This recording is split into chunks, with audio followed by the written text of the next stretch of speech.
अस्सलामुअलैकुम students, welcome to my channel. कैसे हैं आप सब? आई होप सो सब बच्चे ठीक ठाक होंगे, अपने अपने घरों में खुश और बात होंगे।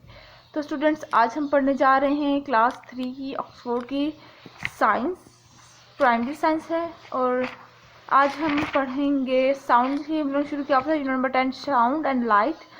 तो आज हम पढ़ने जा रहे हैं पेज नंबर 81 और पेज नंबर 82। लखनऊ ऊपर ये देखिए, ठीक है जी। सबसे पहले बात करते हैं, हमने बात तो कर ली थी लास्ट टाइम, हमने साउंड्स की बात कर चुके थे। अब हम बात करते हैं लाइट की कि लाइट क्या होता है, लाइट होती क्या है, उसके साइड इफेक्ट्स क्या हैं, उसके एडवांटेजेस क्या हैं और डिसएडवांटेजेस क्या हैं। सबसे पहले है सोर्स ऑफ लाइट, यानी कि लाइट के sources. Things that give out light are called luminous, यानी कि जो चीज़ें हमें लाइट प्रोवाइड कर रही हैं उन्हें हम क्या, उन चीज़ों का नाम क्या देते हैं? उन्हें हम ल्यूमिनस का नाम देते हैं। The sun, the star and some objects on earth are luminous. सूरज, तारे और कुछ ऐसे जो ऑब्जेक्ट्स जो अर्थ पर हैं और वो हमें लाइट प्रोवाइड कर रहे हैं, उन्हें हम क्या नाम देते हैं? हम ल्यूमिनस का नाम दे देते हैं। दे गिव आउट लाइट, वो हमें लाइट दे रहे हैं, रोशनी दे रहे हैं। So they are source of light, से वो एक लाइट रोशनी देने का एक जरिया है हमारे पास। The closer you are to the source of light the more intense it is. जितना ज़्यादा आप लाइट के क्लोज होगे, यानी कि जहाँ से रोशनी आ रही है उससे जितना ज़्यादा क्लोज बैठे होगे उतने ही ज़्यादा आपको क्या मिलेगी? उतनी ही ज़्यादा आपको लाइट की काफ़ी ज़्यादा रोशनी मिलेगी, ठीक है। जितना ज़्यादा फार बैठे होंगे उतनी ज़्यादा कम डिम लाइट मिलेगी, ठीक है। Something such as moon and shiny surface do not give out light but can be lit up by luminous object such as sun और अ लैम्प। अब वो क्या कह रहे हैं? कुछ चीज़ें ऐसे हैं जिस तरह के मून, चांद, ठीक है, एंड और बाकी जितने भी शाइनी सरफेसेस हैं वो लाइट तो नहीं देते, लेकिन वो ल्यूमिनस में आ जाते हैं, ल्यूमिनस ऑब्जेक्ट्स में आ जाते हैं, जिस तरह के सन हो गया, लैम्प हो गया, ठीक है। Light travel in straight line, जो लाइट होती है वो स्ट्रेट लाइन में ट्रेवल करती है। और जब लाइट स्ट्रेट लाइन में ट्रेवल कर रही होगी तो हम उसको क्या कहेंगे? उसको हम रेस का नाम दे देंगे।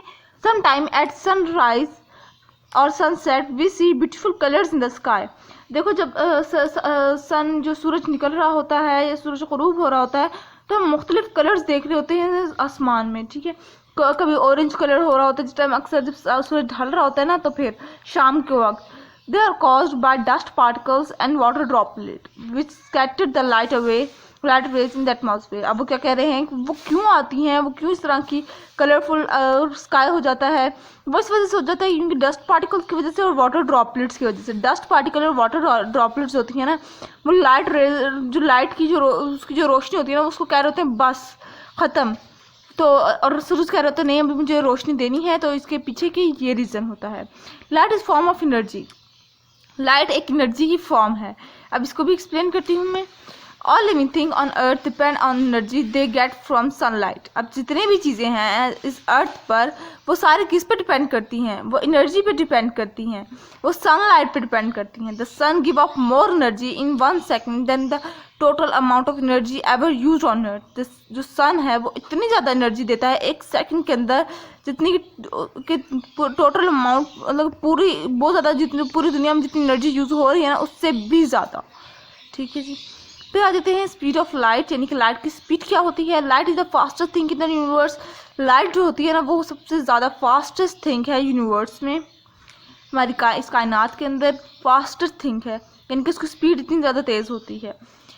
कभी लाइट नहीं झपकी ना, कुदरती लाइट तो नहीं झपकी ना जो कुदरत की तरफ से हमें मिल रही है।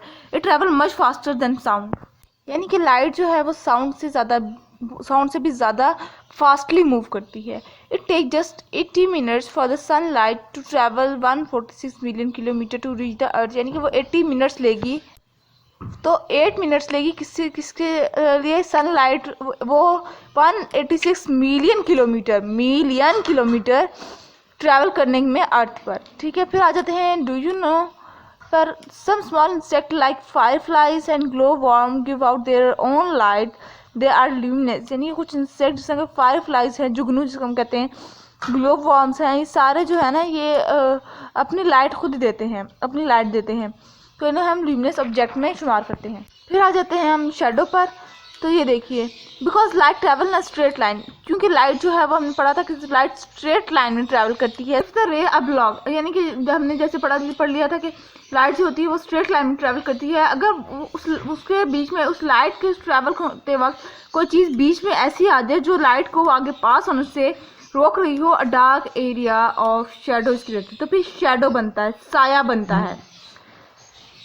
When light fall on an object, जब लाइट फॉल करती है लाइट किसी ऑब्जेक्ट पे जाती है, a shadow can be seen on the surface directly behind the object, यानी कि तो फिर हमारा उसका उस शख्स का शेडो कहाँ पे बनेगा, उसके सामने बनेगा। ये देखिए, ठीक है जी। If the surface is close to the object, और कोई चीज, और अगर सरफेस क्लोज हो उस ऑब्जेक्ट के, the shadow in the same size और a little bigger than the object itself, फिर वो इस तरह का शेडो बन जाएगा, ठीक है ना, जब उसको क्लोज हो उसके, ठीक है जी। If the surface is further away, यानी कि काफ़ी दूर हो, the shadow appears in larger, और फिर वो इतना बड़ा सारा बन जाएगा। ये देखिए, ये कुछ फेज ऑफ शेडो हैं। एट मिड डे, यानी कि जब सूरज बिल्कुल हमारे अरूज पर होता है, when the sun is over our head, यानी कि हमारे बिल्कुल ऊपर होता है, शेडो आर शॉर्टर, शेडो जो होता है वो छोटा बनता है। In the morning and evening, सुबह के वक्त, क्योंकि सुबह के वक्त सूरज निकल रहा होता है और शाम के वक्त सूरज तुलू हो रहा, सुबह के वक्त सूरज निकल रहा होता है और शाम के वक्त सूरज ग़रूब हो रहा होता है, तो उस वक्त हमारे ये शेडो बनेगा, ठीक है। जिसके बाद ये देखिए साइड बॉक्स है। Transparent material like glass let light pass through them, transparent materials होते हैं ना, वो अलाउ करते हैं लाइट को कि वो पास हो जाएं। जबकि ट्रांसल्यूसेंट मटेरियल की बात की जाए, जितना कि टिश्यू पेपर है, वो लेट ओनली सम लाइट, वो कुछ लाइट को पास होने देते हैं, सारी लाइट को पास नहीं अलाउ करते, सारी लाइट को नहीं इजाज़त देते कि तुम सारे चले जाओ, वो कुछ खास लाइट्स को अलाउ करती हैं। और पेक मटीरियल जिस तरह के वुड हो गया, वो किसी लाइट को अलाउ नहीं करते कि वो पास आउट हो जाए। तो जी ये थी आज की वीडियो, आई होप सो आपको समझ आ गई होगी। अगर मेरी ये लेक्चर समझ आ गया है तो मेरे चैनल को सब्सक्राइब कर दीजिएगा, मेरी वीडियोस को लाइक कर दीजिएगा और साथ ही साथ बेल आइकन को प्रेस कीजिएगा, इससे मेरी हर लेटेस्ट अपडेट आप तक बआसानी पहुंच जाएगी। तो जी दीजिए मुझे इजाज़त, दुआओं में याद रखिएगा। अल्लाह हाफ़िज़।